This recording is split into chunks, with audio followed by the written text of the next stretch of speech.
കോൺഗ്രസിലെ പുനഃസംഘടനയെ സംബന്ധിച്ച വാർത്തകൾക്ക് ചൂട് പകരുന്ന പ്രതികരണമായിരുന്നു കെ.പി.സി.സി പ്രസിഡന്റ് നടത്തിയത്. ഇതോടെ സ്ഥാനമാനങ്ങൾക്കായി കണ്ണും നട്ടിരിക്കുന്നവർക്ക് സാധ്യത തെളിഞ്ഞിരിക്കുകയാണ്. കെ.പി.സി.സി പുനഃസംഘടനയ്ക്ക് പിന്നാലെ ജില്ലകളിലും അഴിച്ചുപണി ഉണ്ടാകുമെന്ന് വ്യക്തമായതോടെ ഡി.സി.സി നേതൃത്വം പിടിക്കാൻ ഗ്രൂപ്പുകളിലും നേതാക്കളും രംഗത്തിറങ്ങി. പുതിയ പ്രസിഡന്റിനെ നിർണ്ണയിക്കുന്നതിൽ ഇടുക്കി, പത്തനംതിട്ട, എറണാകുളം ജില്ലകളിൽ ആര് പ്രസിഡന്റാവും എന്നതിനെ കൂടി ആശ്രയിച്ചിരിക്കും. 14 ജില്ലാ കോൺഗ്രസ് അധ്യക്ഷന്മാരുടെ പ്രവർത്തനത്തെ സംബന്ധിച്ചും എ.ഐ.സി.സിക്ക് മുൻപിൽ കൃത്യമായ വിലയിരുത്തലുണ്ട്. മലപ്പുറം, എറണാകുളം, കോഴിക്കോട്, കണ്ണൂർ എന്നീ ഡി.സി.സി പ്രസിഡന്റുമാർ ഒഴികെ മറ്റെല്ലാ അധ്യക്ഷന്മാരുടെയും പ്രവർത്തനം ശരാശരിക്ക് താഴെയാണെന്നാണ് റിപ്പോർട്ട്.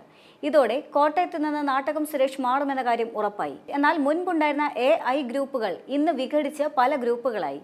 ഉമ്മൻചാണ്ടി നേതൃത്വം നൽകിയ എ ഗ്രൂപ്പിന്റെ കുത്തകയായിരുന്നു കോട്ടയം.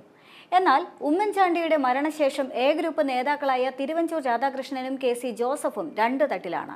തിരുവഞ്ചൂർ രാധാകൃഷ്ണൻ നേതൃത്വം നൽകുന്ന ഒരു വിഭാഗം ഒറിജിനൽ എ ഗ്രൂപ്പ് എന്ന അവകാശവാദത്തോടെ പ്രവർത്തിക്കുമ്പോൾ കെ.സി. ജോസഫ് നേതൃത്വം നൽകുന്ന വിഭാഗവും തങ്ങളാണ് ഒറിജിനൽ എന്ന നിലയ്ക്കാണ് പ്രവർത്തിക്കുന്നത്.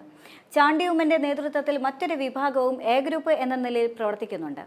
തിരുവഞ്ചൂർ നേതൃത്വം നൽകുന്ന വിഭാഗം കെ.സി. വേണുഗോപാലിനെയും പ്രതിപക്ഷ നേതാവ് വി.ഡി. സതീശനെയും പിന്തുണയ്ക്കുന്നവരുമാണ്.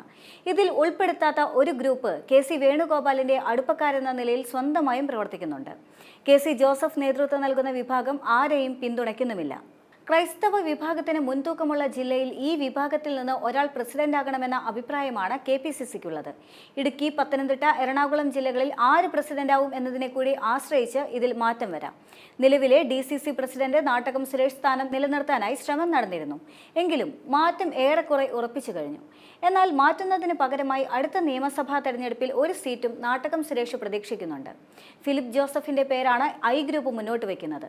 തിരുവഞ്ചൂർ വിഭാഗം യു.ഡി.എഫ് കൺവീനറായ ഫിൽസൺ മാത്യുവിന്റെ പേരാണ് ഉയർത്തിക്കാട്ടുന്നത്.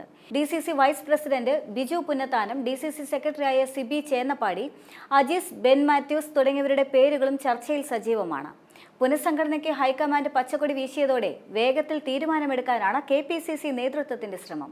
തീരുമാനം വൈകിയാൽ തദ്ദേശ തെരഞ്ഞെടുപ്പിന്റെ ഒരുക്കങ്ങളെ ബാധിക്കുമെന്നാണ് നേതൃത്വത്തിന്റെ ആശങ്ക. പുനഃസംഘടനയെ ചൊല്ലി അഭിപ്രായ വ്യത്യാസമുണ്ടായാൽ പാർട്ടിയിലെ ഐക്യാന്തരീക്ഷം തകരും. അതുകൊണ്ട് ശ്രദ്ധയോടെ നീങ്ങാനാണ് കെ.പി.സി.സി നേതൃത്വത്തിന്റെ തീരുമാനം.